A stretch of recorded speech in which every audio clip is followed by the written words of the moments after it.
Everyone. We'll give it a few minutes. I know people take a couple of minutes to get logged in, and I know sometimes on Facebook when I'm waiting, I'm sitting there on Facebook, and then I realize, oh, I have to step out and come back in order to get to the video. So little things like that. As you can see, my sample top is done. I was so excited when I got it completely done, and I posted a picture of it on the forum to let you all know, because only you would understand how exciting it is to get something completed that you've worked on. Of course, I've been working on this now. I started actually sewing some of the pieces last September. So it's been a good long while that I've worked on it. So it is up on the wall for our purposes today. And when we finish here today, I'll be able to take it off, and I've got a few more things I have to put up there and take some photographs of. That's my design wall and my photo space and all of that. So, and I put some other things up that have been just kind of got piled up under other things just to kind of fill in the space. And anyway, so it is summertime now, and I'm here in Huntsville, Alabama, and we've gotten, this is a first alert weather day, yesterday, today, and tomorrow, which simply means that the weather is excessive in one direction or the other. So for us, we're supposed to we could reach as high as 100 degrees. That is pretty high for us, even though we are in the South, the deep South. But the humidity is really what is a tough thing to deal with. So I go out for a walk every day. I do a power walk, pretty heavy duty walk. Yesterday I went 2 hours. Today it was an hour and 50 minutes. And I'm out of my house by 6:30 in the morning when it's still upper 60s, low 70s, and the humidity hasn't gotten too terribly high. So that's fine. I love my walk time. For my birthday earlier this month, I asked for AirPods, and my husband got them for me. And now not only am I the walking woman in the neighborhood, I'm the singing walking woman in the neighborhood. I play my playlist that I have on Spotify and a few albums that I have downloaded, or I put on my Sirius. My favorite channel is the 60s channel. I'm a child of Motown and all of the great 60s music. So I know all the words to all the songs that they play. And so I walk along there and sing. And sometimes I pick up the pace when it's a peppy beat song and all of that. So, okay, so we've been a few minutes here, and hopefully we've got a few people who have decided to join us. I wanted to get ahead of everybody. This is June 30th. And if I'd waited till next week, it would have been July 7th, and a lot of people would have already cut their border fabric, and I wanted to talk about that first. So this is the month when we start a 3-month process. The wide border, the border that has the birds, and the vines and the flowers and leaves, that they all start in month 7. We're going to do month 7, 8, and 9 to complete that border. So the first thing I would tell you, if you haven't watched it in a while or you haven't watched it at all, watch the original show, the Block of the Month show. It's show number 3201. It is a free show. So even if you are not a star member and you're not actually working on this show, along with several others, are free for everybody to watch. So you can see how great the Quilt Show is. So show 3201, the Sarah Fielke show that first aired January 1st. Sarah, during that show, shows how to align the papers to get your vine pattern together. There is also a video for month 7 in which she specifically addresses that again. So you'll want to watch that video again before you start. The other thing is that my blog that I put together each month, it came out this morning. I also released it on June 30th, so it would be ready to go along with the pattern today, which was released overnight. And I'm going to pull it up and show you some of the photographs that I have on there. Because I'm working ahead, I can't show you the little bits right now as it's in progress because it's done. So, but the blog has the photos, and I'm going to pull that up in a bit and address some of those particular issues to try to help you with this whole process. Okay, so the first decision when you get to your fabric that you'll need to make is how wide are you going to cut the border fabrics. The pattern instruction says to cut them 8.5 by the lengths that you need. And the pattern tells you what the various lengths are. Of course, there's 2 on the side and there's 2 the top and the bottom borders. 8.5 is the size that they need to be when all of the applique is done so that they can be sewn into the quilt, meaning that they will be an 8-inch tall finished border. If you cut them 8.5, there is no room for any error in placement. There's no room for problems with fraying. I know some people have said that they've had problems with fraying. I didn't get my kit until November, and I had to start this quilt before that. As I said, I started in September of last year. So I have a completely different background fabric. I love it. It's called Dit Dots. It's a gray fabric with little tiny dots. I just love how it looks with the bright Tula fabrics and the bright cave things popping right on top of it. But I also had some fraying problems with those. I ended up cutting mine 8.5, and when I get to the blog and show you the pictures, I'll tell you why I did that. I cut them originally 9 and then trimmed them back down, and I was sorry I had done that. I wish that I had not. So if you're going to hand applique, think about the amount of time, 3 months time, that you're going to have this all in your hands, folded up and all of that as you're working on them. So the fraying could be a problem. And if you cut them wider, say 9 or 9.5 inches, then when all of the applique is done, you can actually trim them correctly to 8.5 high by the width that you need. So there are some things to consider. Another person on the live a couple months back mentioned, and I was thrilled that she did this because it hadn't occurred to me, to use a wavy rotary cutter, which I happen to have, and you can get these at most, a lot of craft stores sell these. But the wavy, it's also a pinking shear blade kind of a thing, and you could trim it, and I'm going to put this under the camera in a minute. That would also help to cut down on the fraying, but I wouldn't cut it at 8.5, I would cut at 9, so you're then going to have that extra that you could trim it back when all of the applique is done, which remember is going to be 3 months from now. So that's a possibility. Another possibility, some people, my good buddy Margot is a huge fan of starch, and she heavily starches her fabrics, a lot of them, but particularly things like border fabrics. I think she actually uses a water starch mix and can just soak the fabric in there. I know people who really love starch do it that way. They actually soak the piece and then lay it to dry. And the fabric is it's so stable, and it's almost really, almost like a cardboardy paper. And that's not quite the way, but it's very stable. And then when I was in Texas in May, I met a wonderful woman in one of the guilds there, the Woodlands Area Guild, and she came up to show me hers that is in progress. She's doing machine applique, and she is using Teriel Magic. You can buy, it's a liquid stabilizer. You can buy it at the Quilt Show store. I wrote about it in my blog last month and had a link directly to the store. And she said a light spritz was all you needed. And I found that her background was very, very stable. It was really looked great in the same way that starch would do. And her applique was beautiful on top of it. Her stitches were precise and beautiful. Again, it was machine applique. There's no reason you couldn't use the same product if you were going to hand applique. So that's another possibility for you to consider. These are all important decisions before you go ahead and make that cut to those 4 big wide borders. So let me switch to my camera now and show you some of these things. Come on, camera. There we go. Okay, so here's just that picture.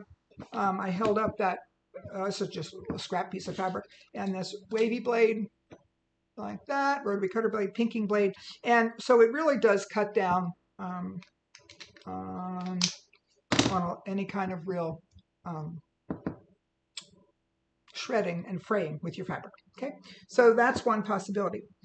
The next thing to be aware of is that there are 8 pages to print for month 7. And I've written right on mine the size of the circles and what fabric to use. the tabs, all of this. It is important, and I mentioned this in the blog, each one of these pages has a 1-inch scale box. As you're printing, check to make sure that they are correct, that the 1 inch is accurate so that your pieces will be accurate. If this is not 1 inch, none of the rest of the pieces will be the correct size either. So there's just different size circles in here. This is the center circular piece. This large circle goes here. The middle one is going to go on top of it. The lines here show where the stems go. Now, the most important part are these patterns. And again, in the very original show, the Block of the Month show 3201, you can see Sarah show how to use these. And in the month 7 video, be sure you watch those so you can see these. There is a left side vine and a right side vine, and they swoop in the opposite directions, obviously, so that they can come out of the center circle. Over here. So here would be the circle. This one's going to the right, and this one's going to the left. As you're getting ready to do these and you're making your various stems, the thing to be aware of is that the stems, the short stems, all get placed before you applique the long vine. And I'll show you this little guy again here. Yeah, this one. Okay. So there are several small stems here. This is the vine coming out of the bottom, these two sides. And then this is a stem, and this is a stem, and this is a stem. The small ones get put in place, and then, and there are quite a few of them on the sides too. See, we've got 1, 2 here as well on either side. So you get those all in place, and then you put the long stem in place. Because the long stem is so long, I did them by machine applique. It's the fastest way for me to get them done. I had all the stems made. I make my stems, as I've mentioned and showed in videos and on my blog before. I just cut them, the bias 3 times the size I want the finished stem. So if it's a 1/4 inch finished stem, I cut them 3/4 of an inch, and I fold them in thirds and press them with starch or flatter, any of those, sizing, whatever you want to use. And that's how I do it. And then I just appliqued them by machine with thread that exactly matched as close as I could to the green fabric that I was using for the stems. So that's important that you get these all laid out. And okay, so I did machine applique with the vines and stems for speed, but you don't have to. You could hand applique. I did all the rest of the flowers and leaves and everything by hand applique. All right, another little trick that I'm going to show you that I came up with was for these tabs. These are what Sarah calls tabs. Move this over. So in the center of each of the 4 borders, we've got these 6 tabs. And I do, as I said, I do needle turn hand applique for the flowers and leaves. And I did the first couple ones of these tabs like this, where I had cut them, made myself a template for the tab. And he's right in here. Okay. So I wrote on it month 7 tab, and then I needed 24 of these. And I could trace them. I use a mechanical pencil. I could trace this around the outside and then turn it under as I needle turned applique. But it didn't take me long to realize that I could do it faster and better if I came up with a little different method for me.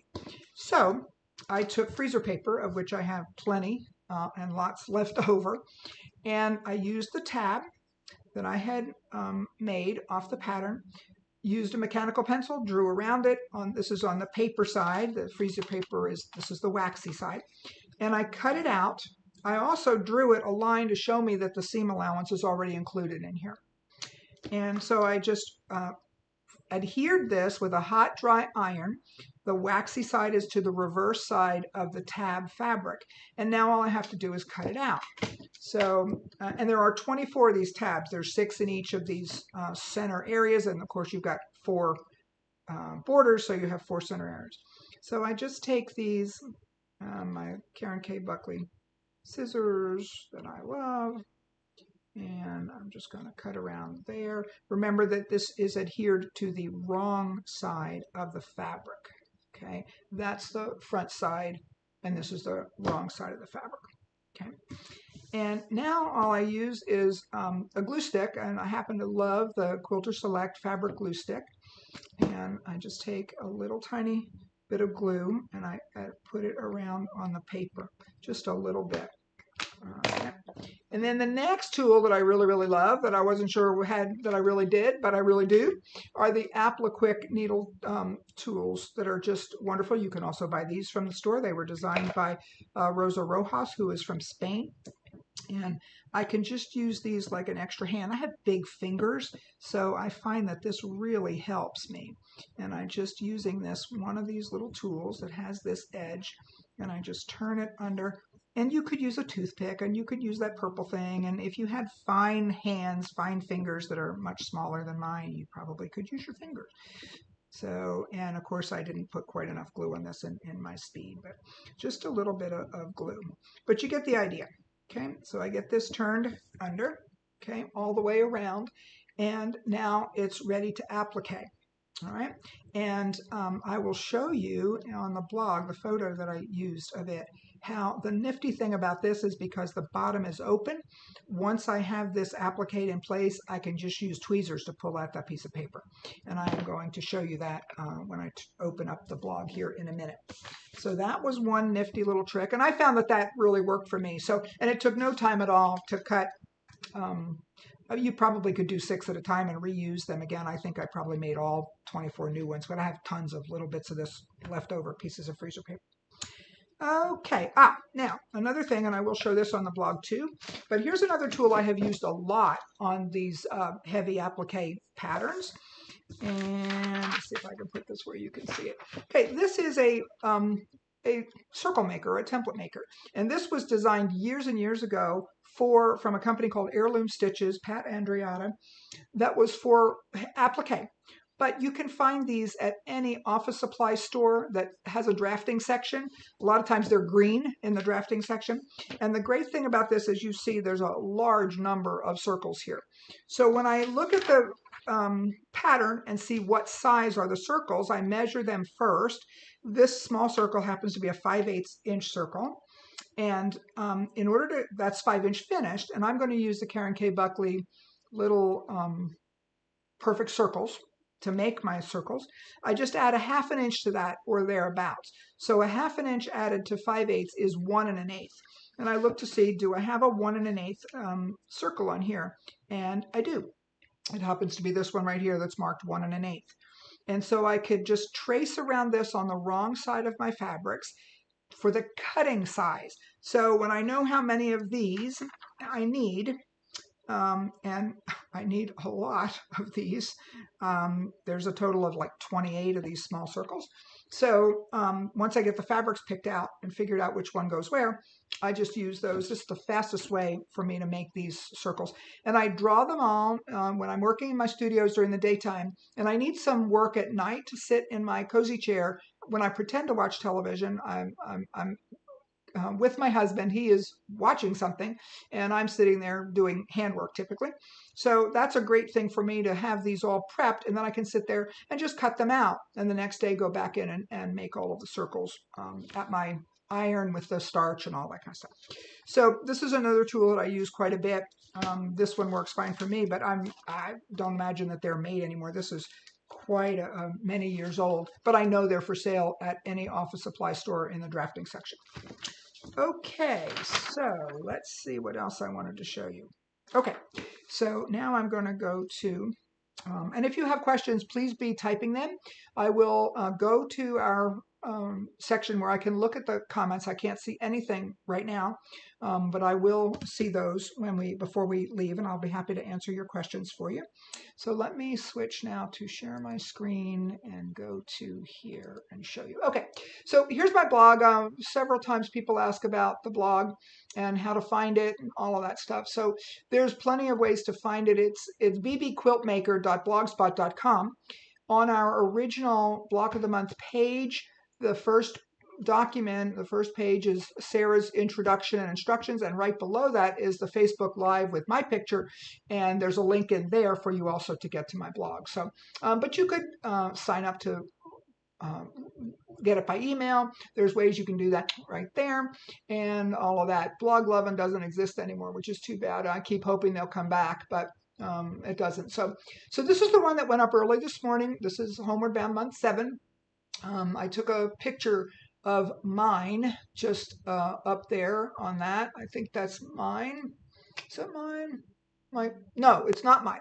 I know it's not mine because those birds have hearts and eyes. And I opted to leave off the little teeny tiny eyes and the little teeny tiny hearts. I'm going to use little tiny black buttons for the eyes, and my bird simply will not have any hearts. Anyway, so, but this is the blog, and it has a link right there to show 3201. First decision is about making your borders the size they need to be. Okay, and Terriel Magic, there's a link right there to Terriel Magic if you want to read more about that, and it takes you to the store so you could see what's up. So here's what happened when I started. I cut these 9 inches wide. These are the top and bottom border. This happens to be the top border. And you see we're going to sew one of those wonderful stars that you made last month in month 6. We're going to put a rectangle or square of fabric to the star, and we're going to join it to this border fabric. Well, once I got that in there, I was concerned that it was going to throw me off by having this extra 1/4 inch at the top and the bottom. And now, like I said, I wish I had left it. I trimmed it away, and that was not a smart thing for me to do. I wish I had left it. So anyway, that just shows why if you are going to have them extra big, these aren't going to be extra big. They are going to be, that's a 4.5 inch star, including the seam allowance. And it can't be bigger than that. That's the size you made it. Anyway, so that's one thing. All right. Another thing that I did on my borders is I've written here as it comes out, where does this leaf end, so I can make sure that I get all 4 of the borders in the same place. It would be easy to get one higher or one lower, and I wanted to try to get them as organized as I could. So I made myself a note that 2 inches from the bottom of the fabric and 2 inches to the bottom of the star point is where I wanted that vine to go. So, and yours could be higher or lower, as long as all 4 are the same, it'll look just fine. So there's one, and that shows how these come out. We won't be adding these leaves in month 7. You'll be adding those in month 8. Okay. Here shows about the stems. This is laid out on my floor because it was the only place I had large enough to be able to lay it out so you could see the whole thing. And that's what I'm talking about. Those small stems were appliqued in place, and then I put the long vines on top of those. And you can see that's the paper laid out there on the bottom. And there's all 4 of them marked with this bottom one already done. And okay, so here's another thing you'll want to pay close attention to in the instructions. On the sides, the left and right borders, you need to have a good bit long, and I think it's 8 or 9 inches at least, it might be 10 inches long, of this vine that just hangs out there, because it's going to get connected when you join it. I'm not sure, I don't have it. Yeah, so here's the top border, but the left or rights come in, and that excess piece of vine that you see in that picture below that's hanging gets appliqued in place after you join the 4 borders to the center of the quilt. Might not make sense right now, but believe me, you need that extra there, and it tells you that clearly in the pattern. Okay. So another thing that for the first time ever with this kit, I really found it difficult to know which fabrics were used where. There are so many fabrics used in these borders because of all the different patterns. So I picked the wrong ones a couple times. So when I realized that what I wanted to do with my blog is each month, and of course this is month 7, so the month 7 fabrics, I've typed in what they are and which fabrics they are. And I found that through the fabric listing, but it didn't tell you how many to make. And I also found that I was counting over and over and over again, and I counted the wrong number, and I counted them wrong, and oh wait, that's not right. What is up? So anyway, this is the list if you have the kit, and quite a few of us have the kits. We've got like 450 of us using the kits. So you can find the exact list. One of the petal flower center doesn't appear on the fabric list, and it could be this unicorn poop dazzle color. but you can use whichever color you want to use, and how many petals you need and what fabric they come from. So I've got that there. In month 8, you'll get the list for month 8, and in month 9, you'll get the list for month 9. So I have all of those. Now here's something else that I did. On the right are the colors that were called for in the pattern. The center has this very light dot. It's a small circle. I think it's one of those 5/8. It is the 5/8 circle. And then these pinky, these little light ones that go on top. Actually, I changed them. You can see here, this is, and I had that one appliqued in place.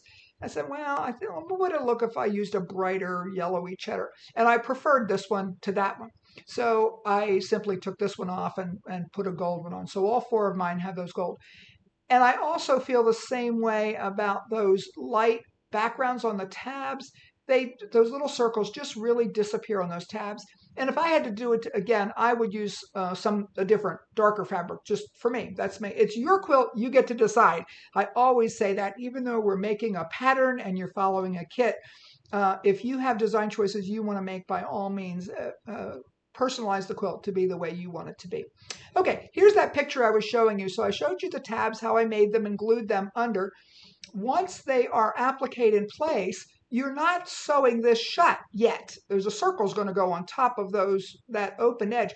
So I used a spritz bottle of water, because that glue is still in there, just a light spritz. And then I used tweezers and pulled those papers out. You can see this one's out and this one is in the way. It was no trouble to get it out at all. I do want to mention that I used, you can see how dark this line is. I used a blue Crayola ultra washable marker, which I have used those markers many times with very little problem. Well, of course, this time I did have a problem. And that blue, when I hit the blue with some water, that spritz along there, the blue just bled all over everything. So I have washed these borders, I have soaked the borders, I have spritzed the borders, and the whole quilt top will need to be washed again once it's all done, to get all the rest of the blue. I've gotten most of it out, but so the advantage was I could clearly see the lines. The disadvantage was it was a mess when it bled. There's a picture of that template. You can see what I was talking about there, where I just did my circles, and you can let me click on this picture and bring it up for you. And you can just see they're ready to cut. When I put them side by side like this, I know that's the cutting size. If I am putting them with a good 1/2 inch between them, I know that is the finished size, and I need to cut them out, including the seam allowance.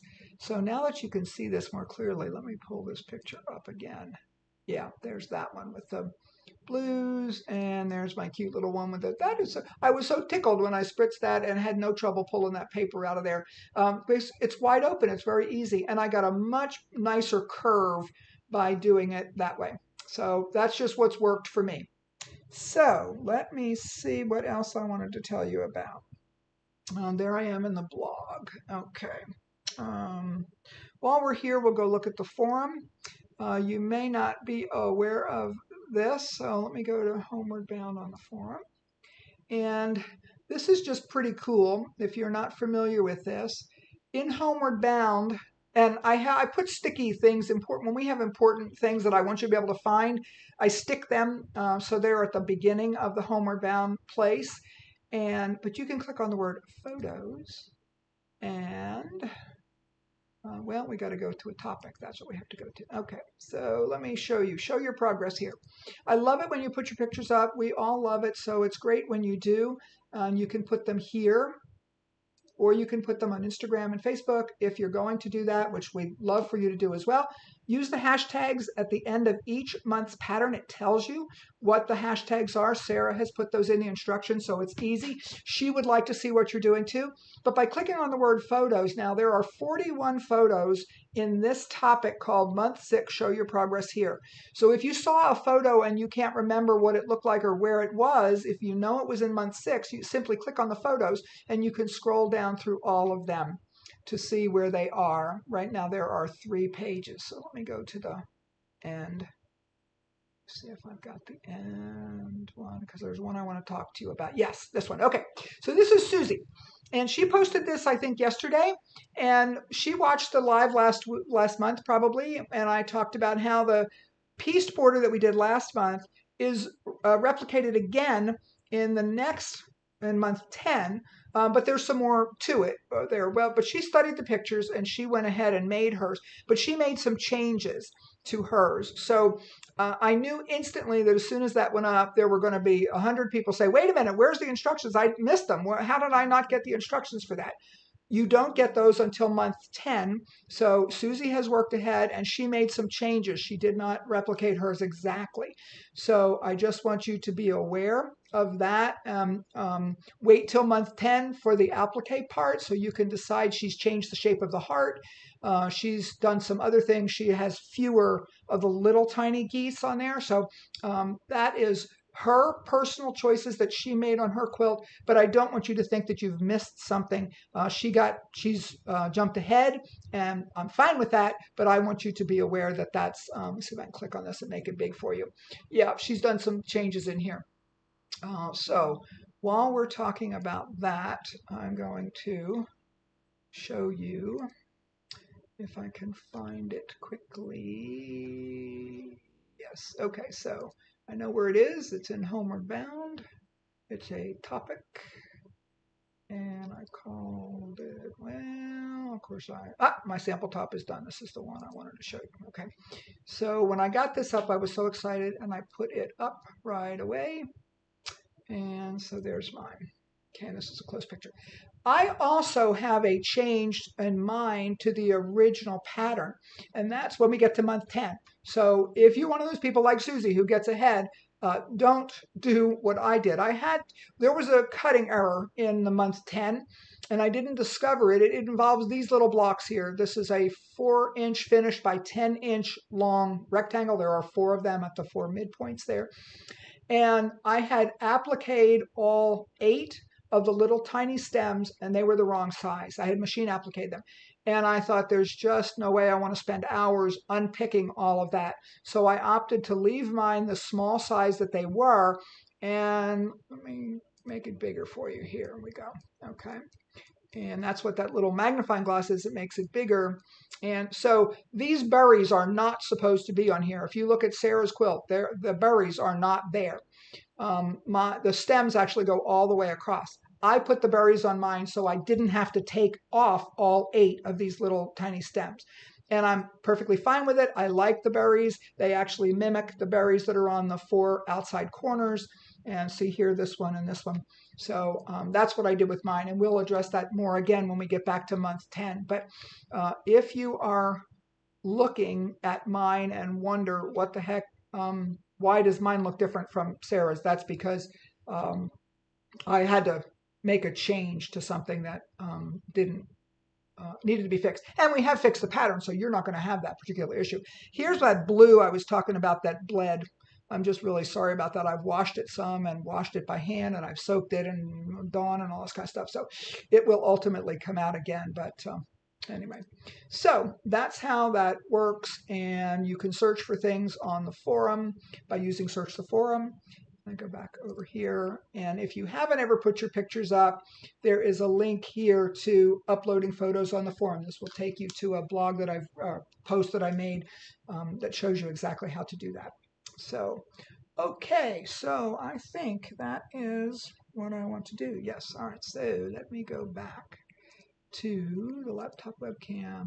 I'm back. Okay, there we go. So while you're there, I am now going to look and see about any questions that might be there. So let's see here. All righty. All right, let me go back to the beginning here. Sarah's good morning from Portland, and Tampa is hot and humid. It's summertime. Maria Elena Ramirez says, congratulations. Thank you. I know what you're talking about. Somebody's going to ask my number today. I'm down 86 pounds. So Oakland, Tennessee, good. She is taking a break from Homeward Bound because now she's quilting Garden Party Down Under, which is fabulous. It's still one of my very favorite quilts right there. New Hampshire. Oh, Terry, there's my friend Terry from steamy Southwest Florida. Hi, Terry. It's always good to see you. I met Terry when I came to her guild, and there's just people, there are just, every trip I take, there's somebody that you just really mesh with. And Terry was my person on that trip, so that was really great. Okay, Melanie in San Antonio. I'll come there anytime, Melanie. All you got to do is get your guilds and shops to get in touch with me. Utah, Galena, Torrance, Williamsburg, Santa Rosa. Susan Skeel asked, how much have I lost? And 86 pounds. I've got 14 more to go. And when I do that, I will write a big blog about this. I've battled my weight all my life, and I've lost 80 pounds twice before and gained them back. So that is not going to happen this time. I'm loving my my new clothes, and yeah. And Goodwill's getting a heck of a lot of great stuff every month going back. Hello from a Texan in Colorado. All righty. Okay. All right, the quilt show is amazing, Sherry says, and I agree. I've been a fan since the day we could first sign up, which was January 1st, a whole lot of years ago. And I knew that I could trust Ricky and Alex for a year to see how things were going to go, and I haven't looked back. I've learned so much. And Maria Elena also says, yes, you could zigzag your borders as well. But again, not cutting them 8.5. I would want them wider if I was going to do that. Tennessee, thank you, Hyana.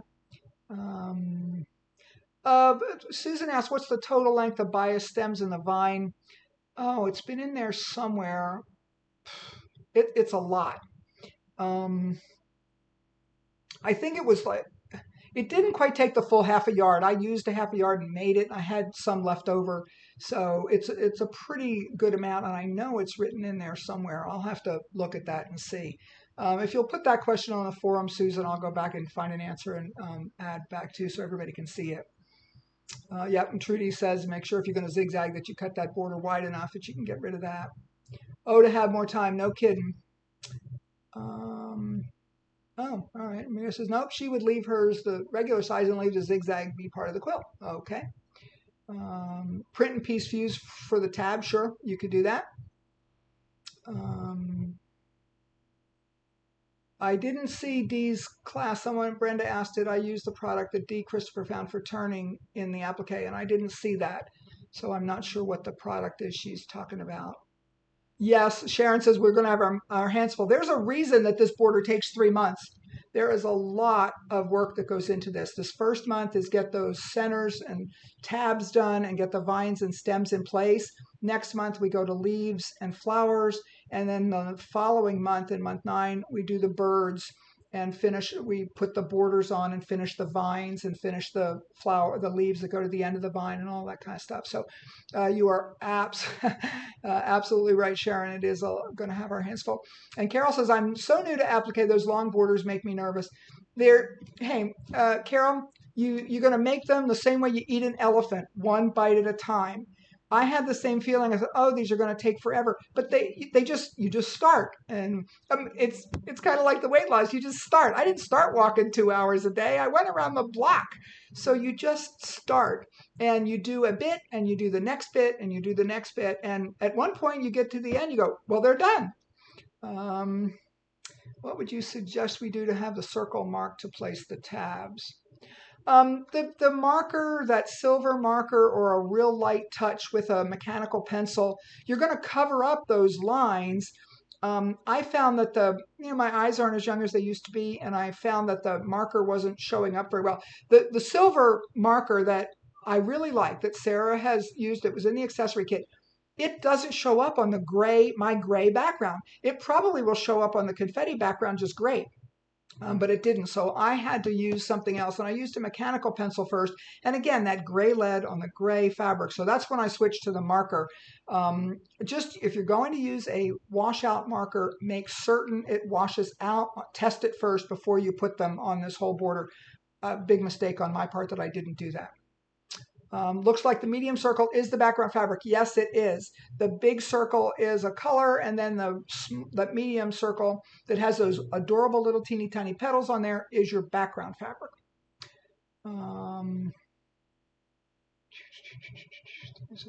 So Kathy says she's still in month 2 and 3. Yeah, I agree, Terry. I like my berries that they're there. And Stockton, California. Do you use fabric squares to cut the bias stems? I just know I cut the fabric out of just the fabric yardage with a quarter, a 45-degree angle, and then cut my bias stems. As I said, I cut mine 3 times the finished size, so mine were cut 3/4 of an inch. Clover fabric fold pen is what she used. So, okay, so I think that's it for questions. Let me see there. Let me go back where I can see all of you too. There. Okay. Someone asked the other day on the forum, she was just now getting into this. She had just found the quilt and she was very excited and wanted, but she was wondering, should she start now with this month 7 with the wide border, or should she go back to the very beginning and start then and ultimately catch up later? And my recommendation was on the forum to her that start now with month 7. The great thing about that is you're getting all of the questions that people are asking now in month 7 at the same time that they're being asked, and that'll help you as you're going and doing the work. If you wait until it's basically old news, if you don't start it for another 7 or 8 months, going back to try to find all those questions might be more difficult. And the things we're doing in months 7, 8, and 9, the stems, the flowers, the berries, they're shapes and that we've already done. And that so when you do go back and start with months 1, 2, 3, you will be doing stems and berries and leaves and flowers, and you'll know how to do them because you've done them in 7, 8, and 9.